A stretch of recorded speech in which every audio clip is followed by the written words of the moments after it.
di bagian gaya listrik statis. Gaya listrik yaitu tarikan atau dorongan yang ditimbulkan oleh benda-benda bermuatan listrik. Ada dua macam muatan listrik, yaitu muatan listrik positif dan muatan listrik negatif. Sisir plastik atau penggaris plastik yang digosokkan pada rambut kering lalu didekatkan pada potongan kertas kecil, maka kertas kecil tersebut akan tertarik dan menempel pada sisir ataupun penggaris plastik.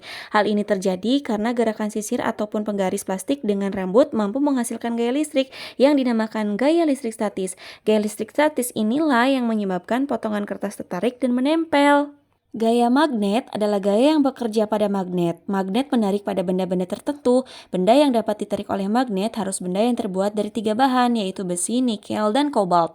Jika suatu benda mengandung salah satu logam di atas dan dapat ditarik oleh magnet, berarti benda itu disebut benda magnetis. Tapi jika suatu benda tidak mengandung salah satu logam di atas dan tidak dapat ditarik magnet, benda tersebut disebut benda non-magnetis. Contoh benda yang non-magnetis dari hasil praktikum adalah kertas, plastik, penghapus, juga karet. Sekian. Bagian gaya gesek. Dasar teori gaya gesek adalah gaya yang ditimbulkan ketika dua permukaan benda bersentuhan dan bergerak, yang selalu berlawanan arah dengan gerak atau kecenderungan gerak benda tersebut.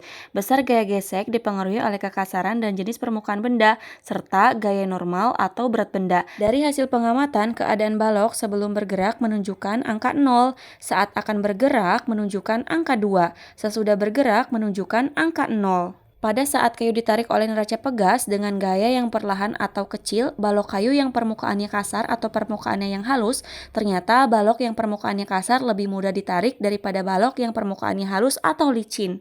Kesimpulannya, gaya gesek adalah dua benda yang saling bersentuhan. Gaya gesek memiliki area berlawanan dengan arah gerak benda.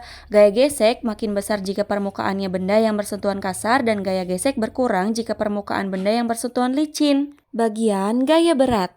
Gaya berat adalah suatu gaya yang bersifat menarik suatu benda menuju benda lain. Semua benda dapat jatuh ke bumi karena bumi menarik benda tersebut. Gaya tarik bumi dinamakan gaya gravitasi bumi. Benda jatuh bebas disebabkan oleh gaya gravitasi bumi. Mula-mula kita mengukur karet gelang yang tidak diberi beban apapun. Panjangnya adalah 4 cm. Setelah diberikan beban 120 gram, panjang karet berubah menjadi 6 cm. Diberikan beban 170 gram, panjang karet berubah menjadi 7 cm, dan ketika diberikan beban 270 gram, panjang karet berubah menjadi 10 cm. Panjang karet gelang akan bertambah seiring dengan bertambahnya berat beban yang digantungkan. Hal ini terlihat saat benda yang digantungkan semakin berat, maka semakin panjang karet gelang atau pegasnya. Kesimpulannya, semakin berat yang diterima, maka karet gelang atau pegasnya akan semakin panjang. Hal ini dapat terjadi karena adanya gaya berat atau gaya gravitasi. Setiap benda memiliki gaya berat. Besarnya gaya berat tergantung pada berat benda tersebut. Sekian teman-teman.